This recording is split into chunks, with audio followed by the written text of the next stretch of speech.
And now a Target 12 Investigators exclusive Gridiron Growth. We've learned more student athletes are signing up to play high school football after years of decline. In East Providence, the high school team dropped to 60 people in 2019.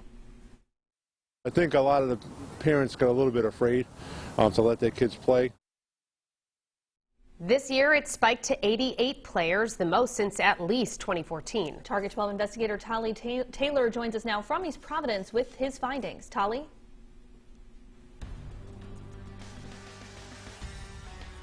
When we reported on this in 2019, some student athletes were substituting Friday night lights for flag football.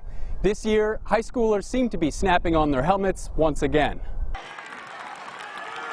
As East Providence High School's assistant principal and a team coach from 2005 to 2012, Shane Messier has witnessed the peaks and valleys of the football program firsthand. 2011, 2013, the concussion became a huge thing. I know there was Junior Seau passed away, Aaron Hernandez. We saw the numbers right from about that date start to dip down. But Messier says the football of a decade ago is different than the one today. All the safety things with the helmets and all the protocols with if someone gets injured, what we have to do. I think it brought a little bit more confidence back into the sport. Messier has watched these changes take place even as he took on a new role, a parent to a player, volunteering with the team when his son started playing last year. What made you comfortable with your son playing and with taking up coaching again? When he started to play, I didn't have any concerns because I love the game. If he does get injured, we know how to deal with it now. Messier's not alone. Target 12 asked the largest school districts across Rhode Island about participation numbers in their football programs. Over the last 5 years, East Providence, Providence, Pawtucket, Cumberland, and West Warwick are at or near record highs. While down from 5 years ago, Cranston is on the upswing again. Both Warwick and Woonsocket saw a slight decrease in their rosters. In practices 22 years ago, how much of it was full contact versus... Oh, all of it. All of it was full contact back then. Jason DeLawrence has coached football for 22 years, and he's been the head coach at Tolman and Pawtucket since 2015. Now it's more scripted. You know, we have maybe a 10-minute live period, and that's it, and then everything is just technique. Tolman's football program hit rock bottom with 30 players in 2017 and 2019. This fall, it jumped to 60. DeLawrence, or Coach D to his players, says he now hosts a preseason meeting with parents, walking them through how practices work. Parents are more than welcome to come watch practice. A lot of my younger freshman parents do in the beginning, do come out and watch. At Central High School in Providence, head coach Mike Washington has seen the program go from 40 players in 2017 to 80 this fall. Like Coach D, he says the game has changed. It's very different than how they were before. We're almost never in full pads. But Washington says parents and players need to understand it's a game that comes with risk. I think if you play, you run the risk. Just like if you drive a car, you run the risk. You can try your best in practice, but the most collision is going to happen in the game, and that stuff you can't control. Rub some dirt on it, walk it off. We've all heard the cliches for toughness. But coming up at 6, how things have changed when a student athlete does suffer an injury. With the Target 12 investigators, I'm Tolly Taylor, 12 News. Now, a Target 12 investigators exclusive Gridiron Growth.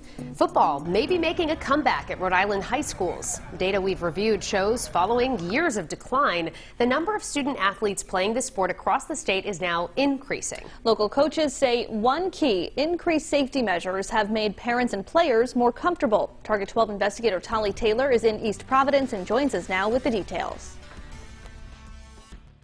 After mountains of concussion research over the past decade, high school coaches say football's smash-mouth reputation began scaring parents and students away from playing under the Friday night lights. Now, improved safety measures, especially at practices, may be changing that in Rhode Island. Shane Messier is a volunteer coach with the East Providence High School football team and the father to one of its players. He says the difference between 2005 when he first started coaching and now in 2022, the way injuries, especially concussions, are handled. We had one student that probably would have played the next game when I first started coaching. He got injured this year. He sat out 3 weeks just to make sure. Messier says in 2005, that player likely would have stayed in the game. We took him out, and then a week later he started to keep getting headaches, so it's like, yeah, there was definitely an issue there that wouldn't have been identified before. East Providence went from a low of 60 players in 2019 to 88 players this fall, the highest number since at least 2014. Messier thinks part of what explains that is improved player safety. He says only about 10% of practice is now full contact, compared to all of it in 2005. And East Providence is not an outlier. A Target 12 analysis of the largest school districts in Rhode Island found over the last 5 years, East Providence, Providence, Pawtucket, Cumberland, and West Warwick are at or near record highs for football enrollment. While down from 5 years ago, Cranston is on the upswing again. Both Warwick and Woonsocket saw a slight decrease in their rosters. Especially when I played, it was rub some dirt on it and go play some football. A former URI football player, Tolman head coach Jason DeLawrence says if a high schooler is injured these days, they're out. No ifs, ands, or buts. And he says he tells parents to reach out if their son is hiding an injury. Because sometimes a kid won't tell me that they got a headache or they're hurt because, they want to be the big bad guy, but they'll go home and tell their mom, and then I text me and let me know if something's going on. I won't look down at your child. It's about safety. At Central High School in Providence, Mike Washington has seen the team go from 40 players in 2017 to 80 players this fall. I got in a situation this year where, one of my kids, unfortunately, he had a head injury. And his parents don't want him to play anymore. I told him, hey man, your safety comes first. Your parents doesn't feel like it's a safe deal, so that's kind of what we have to deal with. In October, the National Institutes for Health acknowledged for the first time that there's a link between repeated hits to the head and the degenerative brain disease CTE, chronic traumatic encephalopathy. And while Washington agrees that precautions have improved the game's safety, he admits that precaution is not the same as prevention. That's just the risk you run when you do play football, unfortunately. Two other factors helping football's resurgence statewide, coaches say student athletes couldn't wait to get back outside after years of the pandemic, and the NFL is still king. With the Target 12 investigators, I'm Tolly Taylor, 12 News.